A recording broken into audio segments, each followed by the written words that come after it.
오늘 신명기 1장 9절에서 18절까지 말씀으로 짐은 나누어지는 것이라는 제목으로 하나님 말씀 나누겠습니다.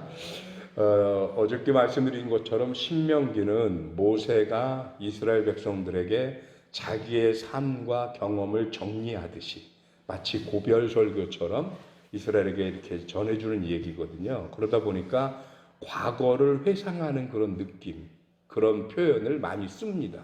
그래서 오늘 그 첫 번째 하는 얘기가 뭐냐 하면 과거에 처음에 이스라엘 백성들이 애굽에서 나와서 광야로 갈 때는요 정신없이 나왔어요. 왜냐하면 바로가 언제 또 가지 말라고 그럴지 모르니까 10번째 재앙이 끝나자마자 막 서둘러서 나왔단 말이죠. 그러다 보니까 제대로 조직을 정비하거나 전열을 가다듬을 어떤 시간이 없었습니다. 그런데 정신없이 가다 보니까 이대로는 안 되겠고, 특히나 모세의 장인 이드로가 보니까 그 200만 가까운 백성들의 모든 송사를 모세가 혼자 다 재판을 하는 거예요. 그러니까 이게 네가 오히려 하나님 앞에 옳지 않다. 이건 제대로 하는 일이 아니다. 어떻게 해야 되는 거냐면 서로 백성들을 좀 조직을 전열을 해서 중간 단계에 지금 족장도 세우고 두령도 세워서 그래서 좀 일을 좀 나눠서 해야지 어떻게 너 혼자 그걸 다 하려고 하느냐, 이 말을 조언을 듣죠. 그래서 그 말을 듣고 백성들에게 가서 얘기한 게 오늘 성경 우리가 읽은 부분이 과거에 했던 거예요. 그래서 거기서 천부장, 백부장, 50부장, 10부장, 조장을 세워서 그래서 판단을 하게 하고 재판을 하고 송사를 다루게 했더라, 이 얘기를 지금 하는 겁니다.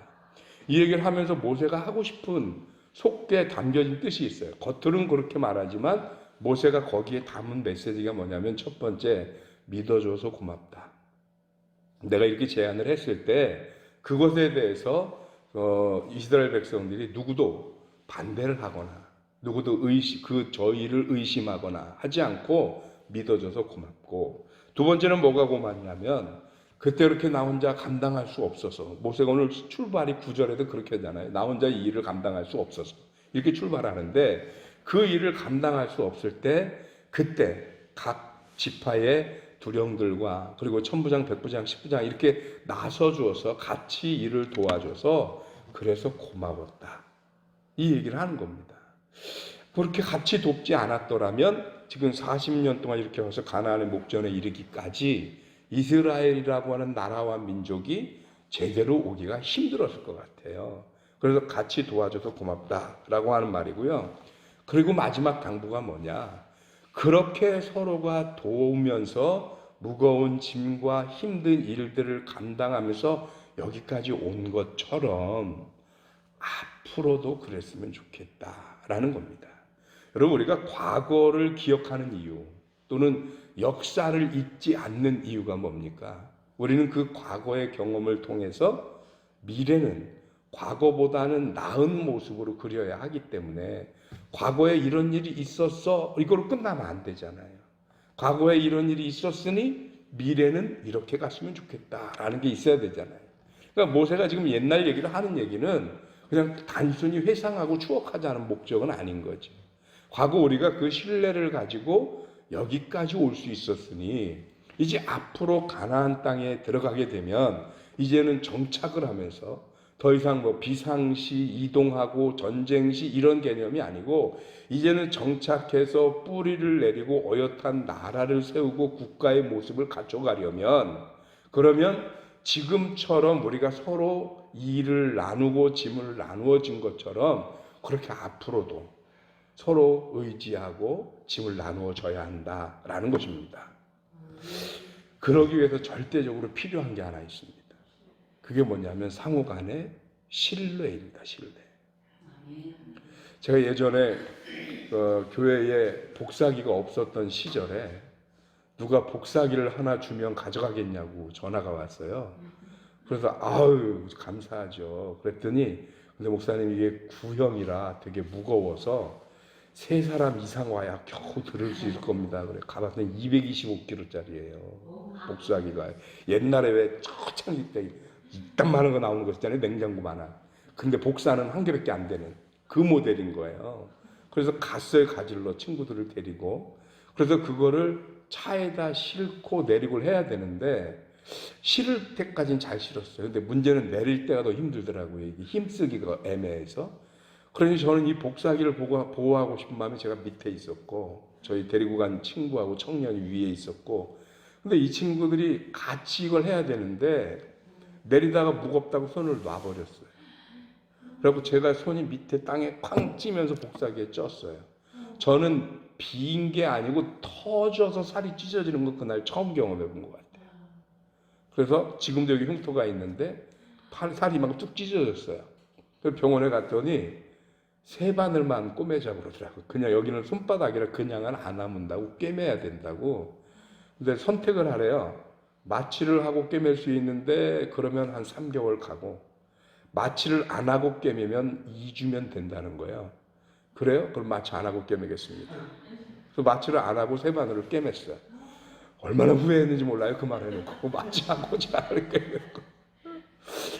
제가 이 말씀을 왜 드리냐면 그 작은 복사기 하나를 움직이는 일을 하는데도 서로를 향해 신뢰해야 되고, 그 신뢰는 무엇을 바탕으로 하느냐면 책임을 바탕으로 하는 거예요. 적어도 내가 맡은 부분에 대해서는 내가 책임진다. 이게 믿어져야만, 하다못해 전쟁을 해도 동서남북 서로 다른 사람이 맡고 있으면 적어도 저쪽에 있는 내 편을 위해서 이쪽은 내가 무슨 일이 있어도 지켜야 되는 거죠.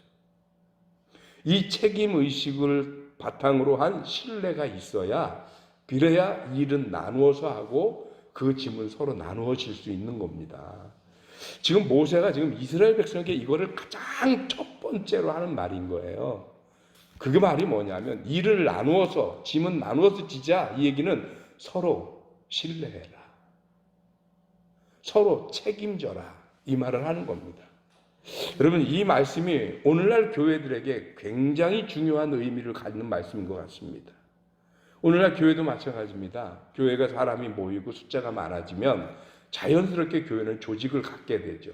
재정부, 선교부, 문화부, 교육부 나누어서 일을 하게 됩니다. 그런데 때때로 보면 누구는 열심히 하는 것 같고 누구는 덜 하는 것 같아 보이고, 우리들의 인간적인 가치 판단으로 보면 좀 부족해 보이고 넉넉해 보이고 이런 게 그냥 드러날 수 있어요. 그러나 그 일을 맡긴 이상 우리가 해야 될 게 뭐냐? 첫 번째는 신뢰를 해야 하는 겁니다. 그러면 정작 그 일을 맡은 사람은 어떻게 되냐? 남들이 나에게 신뢰를 가지고 있는 것처럼 나는 책임의식을 가지고 해야 되는 거지. 이 두 개가 균형을 잘 이루어야 오늘 이스라엘이라고 하는 나라와 민족이 40년 동안 여기까지 온 것처럼 앞으로도 가나안에서 그 모습을 지켜나갈 거 아닙니까? 그럼 교회도 마찬가지죠. 오늘날까지 우리가 오도록 서로 그렇게 신뢰하고 믿고 책임지는 관계가 여기까지 있었던 것처럼 앞으로도 우리 교회가 좀 더 성장하고 부흥하고 나가려면 이 부분에 대해서 흔들려서는 안 된다는 이야기입니다. 서로 믿는 이 신뢰가 흔들리면 안 되고, 그 신뢰를 지키기 위해서 내가 책임지는 이 책임감이 흔들려서는 안 된다. 그런데 사람이다 보니까 때때로는 그 신뢰나 아니면 책임감이 환경적 요인에 의해서 흔들릴 때가 있어요. 그런데 이거를 우리가 무엇으로 극복했느냐 하면 이스라엘 백성이 그런 부분을 잘한 건데 신앙으로 이기고 극복해 나가는 것입니다. 그래서 오늘날 교회 공동체가 다른 공동체에 비하면 좀 독특한 면을 가지고 있습니다. 왜냐하면 교회 다른 공동체는요, 뭔가 유사점이 있어서 모여요. 나이가 같거나 아니면 직장이 같거나 생각이 같거나 아니면 고향이 같거나. 여기도 보니까 무슨 호남이 항구에 지난번에 지나가다 무슨 팻말을 본 것 같아요. 그러니까 고향이 같거나 아니면 취미가 같거나 뭐가 좀 같아야 하잖아요. 등산 모임, 자전거 이런 게 하니까 비슷하니까 잘 어울릴 수 있어요. 근데 교회는 어때요? 취미도 다 달라, 생각도 다 달라, 사는 수준도 다 달라요. 그런데 절묘한 게 뭐냐? 그 어떤 동호회나 공동체보다 교회가 가장 서로 협업을 잘합니다. 가장 잘 이해하고 가장 서로 신뢰하는 것이 어느 집단보다도 공동체보다도 강합니다. 그 이유가 뭐냐면 딱 한 가지밖에 없어요. 우리가 신앙 안에 세워진 공동체라는 겁니다. 여러분 그런 느낌 안 받으세요? 가끔 어딜 갔는데 생전 처음 본 사람인데 얘기를 한참 하다 보니까 어느 교회 집사님이거나 권사님이에요. 그러면 한 며칠 만난 사람 같아요, 느낌이. 제가 비행기 타고 여행을 많이 하고 했잖아요, 과거에 멕시코에 살 때는. 그럼 비행기를 타다가 어떻게 하다가 옆자리에 앉은 분들이 교인일 때가 있어요. 그럼 무슨 얘기 몇 마디 하면 표시가 나잖아요. 그래서 말투가 달라요. 그래서 무슨 말을 누구는 재수가 좋았어 이렇게 얘기하는데 성도는 재수 좋다는 말 거의 안 해요. 참 감사했어요. 이렇게 말을 하죠. 말투가 다르잖아요. 그러니까 금방 느껴요. 그래서 얘기 몇 마디만 하면 교회 다니세요? 그분도 저에게 물어봐. 교회 다니세요? 네, 목사입니다. 아이고, 목사님이세요? 그 다음부터 이 관계가요. 오늘 처음 만난 사람이 아니에요. 한 2, 3년 알던 사람 같아요.